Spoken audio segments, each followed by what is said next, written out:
बिस्मिल्लाहिर्रहमानिर्रहीम। अस्सलामुअलैकुम dear viewers, this is Ehsan Biowala. आज की हमारे लिए बड़ी स्पेशल वीडियो है और इस स्पेशल वीडियो को ज़रा हाईलाइट कर लीजिएगा। जितनी भी चीज़ें हैं उनको ज़रा अपना मद्देनज़र रखिएगा। कौन कौन सी चीज़ें इसमें से आपने हाईलाइटेड फॉर्म में करनी है। मैं मार्कर ज़रा एक्स्ट्रा पकड़ लेता हूँ ताकि ज़रूरत कहीं भी पड़ सकती है। ठीक है, अच्छा खैर, आज का बड़ा इंटरेस्टिंग लेक्चर होने जा रहा है। दैट इज लेक्चर नंबर 2 और ये लेक्चर है एमडी कैट का। That is very very important. इसमें से इंशाल्लाह जैसे एक टॉपिक कवर होगा उस टॉपिक कवर से मुंसलिक हम एमसीक्यू सॉल्व किया करेंगे और इंशाल्लाह ताला उसके एक एक MCQs A B C data जो भी ऑप्शन है उसको हमने करेक्ट देखना, भाई सही है तो कैसे है, गलत है तो कैसे एक एक चीज को वेरीफाई करना होता है। बिस्मिल्लाहिर्रहमानिर्रहीम। आज के लेक्चर को उसकी इंपॉर्टेंट चीजें याद रखिएगा। ये एनसीईआरटी का चैप्टर, बायोलॉजी का चैप्टर नंबर 4 उसका भी है। ये एनसीईआरटी हो गया। फिर इसके अलावा इंडिया के जो ऑर्थर्स हैं, ठीक है, उनसे ये लेक्चर लिया गया है। ठीक है, और इसके अलावा Punjab text book, federal, KPK, ये इनसे तकरीबन ऑल ओवर द बुक्स को कवर कर रहा है ये लेक्चर। तो अगर जिस बच्चे ने ये लेक्चर ले लिया, इट्स मींस प्लाज्मा मेम्ब्रेन के अंदर यूनिट मेम्ब्रेन मॉडल आपका कवर हो जाएगा और ये वेरी इंपॉर्टेंट चीजें इसको अच्छी तरीके से हाईलाइट कर लीजिएगा। ठीक है, अब बात करते हैं सबसे पहले यूनिट मेम्ब्रेन मॉडल। ठीक है, अब यूनिट मेम्ब्रेन मॉडल को हम इसको एक्सप्लेनेटरी के लिए हम एक्सप्लेन करते हैं। इसको प्रेजेंट किसने किया था? इसको प्रेजेंट बेटा जी किया था हमारे पास जो साइंटिस्ट हैं जिसका नाम है डैनियल डेविसन और रॉबर्टसन। अब मेरे बेटा परेशान नहीं होना आपने कि ये एक ही नाम है जी, एक ही नाम है। इसको अच्छे तरीके से सबसे पहले एक एक चीज को हाईलाइट करते जाएं। इसका दूसरा नाम कहीं किसी बुक्स के अंदर आपके पास लिखा होगा, इसको जरा हम शॉर्ट वर्ड में याद करने देते हैं। किसी बुक में नाम लिखा होगा DDRM मॉडल। DDRM का मतलब क्या है? DDRM का मतलब है डैनियल डेविसन रॉबर्टसन मॉडल। ठीक है, तो डैम बायोलॉजी सीरीज का ये लेक्चर नंबर 2 इसको रिकॉर्ड जो कर रहे हैं। ठीक है, इसमें कोई जी किसी किस्म का मसला हो आपने वेरिफिकेशन कमेंट कर देना, इंशाल्लाह इसका जवाब विद इन सेकंड्स के अंदर, नैनो सेकंड्स के अंदर दिया जाएगा। नैनो सेकंड मेरे एक दोस्त हैं सिप्रा साहब। ठीक है, खैर अब हम बात करते हैं इस मॉडल के मुताबिक क्या है। इस मॉडल कहते हैं that is a lipid bilayer is sandwiched between inner and outer layer of protein। बड़ी प्यारी डेफिनेशन जो आपने पढ़ी होगी, ये बेसिकली आपने पढ़ी होगी, जिसमें दैट इज वेरी इंपॉर्टेंट है। इसको आप अच्छे तरीके से हाईलाइट भी कर लीजिएगा। इसमें दो चीजें आपने याद रखनी है। ठीक है, नंबर 1 के ऊपर आपके पास आ रहा है that is a lipid bilayer. पहली बात है ये लिपिड बाइलेयर है। दूसरा दैट इज सैंडविच्ड। ठीक है, सैंडविच कैसे है? बिटवीन द इनर लेयर भी प्रोटीन की है और आउटर लेयर भी प्रोटीन की मौजूद है। ठीक है, दो चीजें आपने हाईलाइट कर लेनी है जिसमें लिपिड बाइलेयर। अब इस मॉडल को दो मॉडल के अंदर डिस्क्राइब किया गया है, जिसमें डैनियल डेविसन अलग है और जो रॉबर्टसन है वो क्या है? अलग है। ठीक है, तो हमको बारी बारी डिस्कस करते हैं। मिसाल के तौर पर सबसे पहले हमारे पास जो आ रहा है मार्कर, मुझे लगता है एक्सचेंज हो गए। ठीक है, खैर अभी इसमें से करते हैं। ठीक है, रॉबर्टसन मॉडल क्या था कि lipid bilayer is sandwich between inner outer layer protein. अब बच्चे क्वेश्चन करेंगे बात तो एक ही, फिर इतना ज्यादा लिखने की जरूरत क्या है? लिखने की जरूरत यह है कि उसके फॉलोइंग पॉइंट, कुछ पॉइंट थे जो सिमिलर थे। वो सिमिलर पॉइंट कौन से थे? मिसाल के तौर पर जिसमें सबसे पहला मैंने पॉइंट एक हाईलाइट किया हुआ है, ये एनसीईआरटी में लिखा गया था, मैंने इसे हाईलाइट किया है कि प्लाज्मा मेम्ब्रेन और cell membrane is composed of phospholipids and second one is a protein. एक फास्फोलिपिड मॉलिक्यूल और प्रोटीन। खैर हम फास्फोलिपिड को मॉलिक्यूल स्टडी करते हैं, और दूसरा इसका जो पॉइंट था दैट इज प्रोटीन।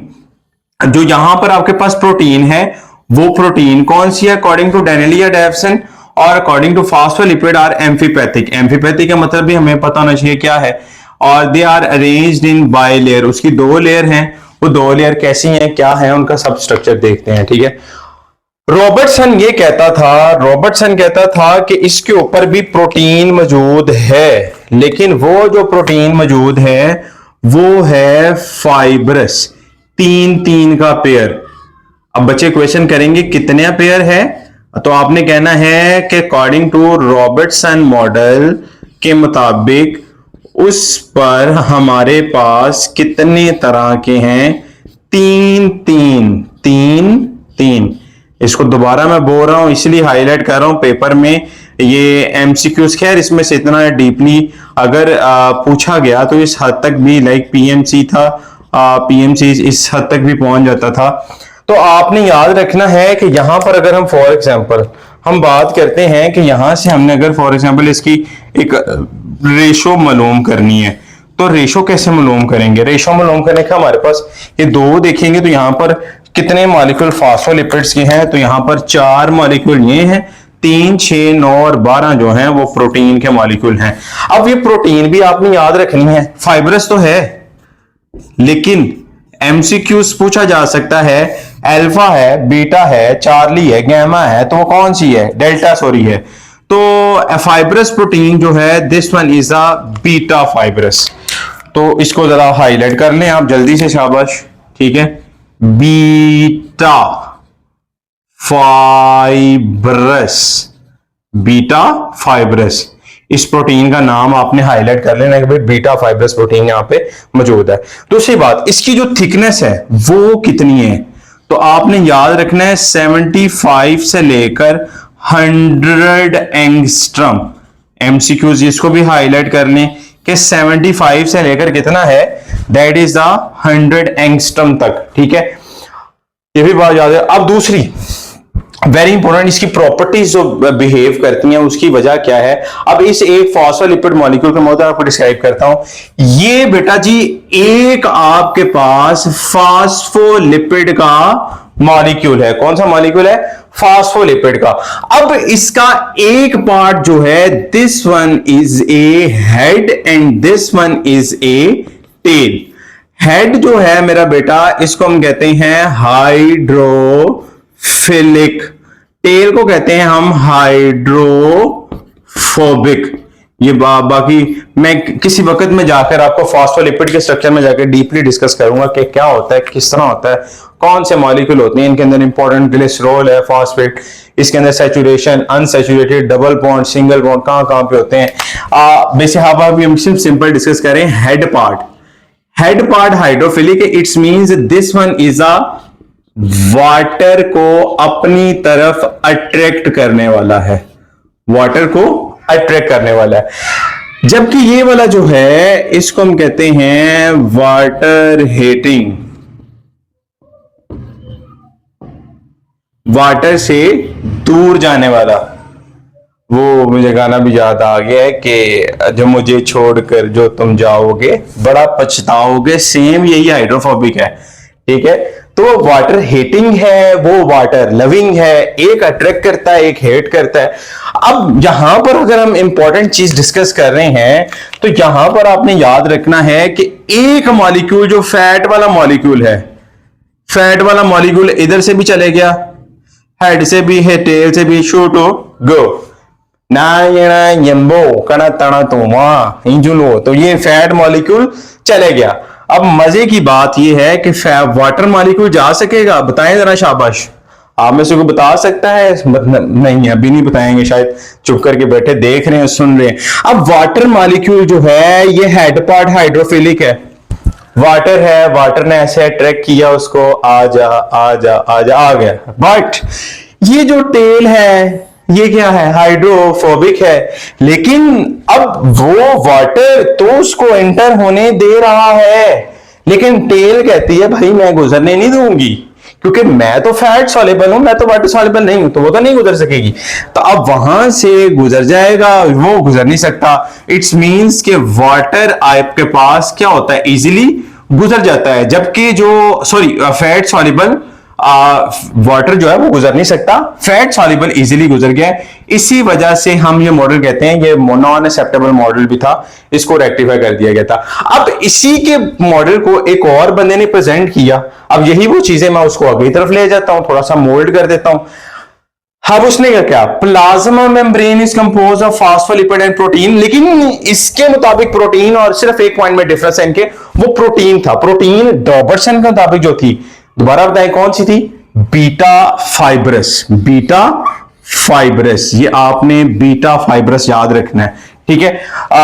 ये रॉबर्टसन के ऊपर लिख रहा हूं, रॉबर्टसन के ऊपर मैं दोबारा लिख रहा हूं ताकि आपको ये इजीली याद, बीटा फाइब्रस आप याद रखें, रॉबर्टसन मुताबिक बीटा फाइब्रस याद हो जाएगी।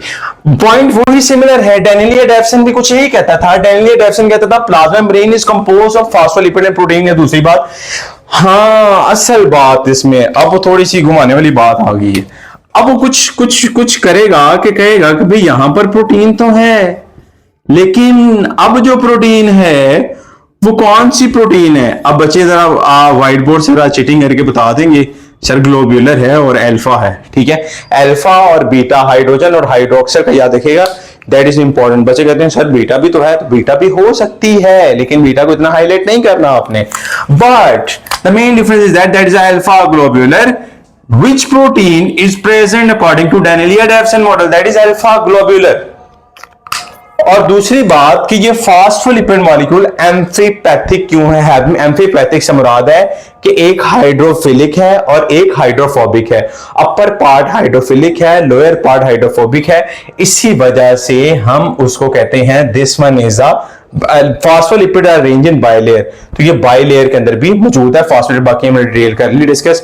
और इस मॉडल का जो नाम है यूनिट मेम्ब्रेन मॉडल को इसी बेस के ऊपर सैंडविच मॉडल भी कहा जाता है, लैमिलर मॉडल भी कहा जाता है, ट्राई लैमिनर भी कहा जाता है। और फास्फोलिपिड जो प्रोटीन रेशो थी वो यहां पर 4:4 थी, क्योंकि 4 ही वो यहां पे थे, 4 ही फास्फोलिपिड मॉलिक्यूल थे, लेकिन इनके डिफरेंसेस की बेस पे इसको रेक्टिफाई भी किया गया था। ये आज का जो मॉडल है that is unit membrane model.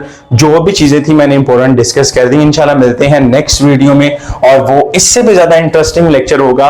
That one is a unit membrane model, देखना मत भूलिएगा। जो भी लेक्चर्स को मिस कर रहा है मिस ना कीजिएगा, इस लेक्चर को जरूर देखिएगा।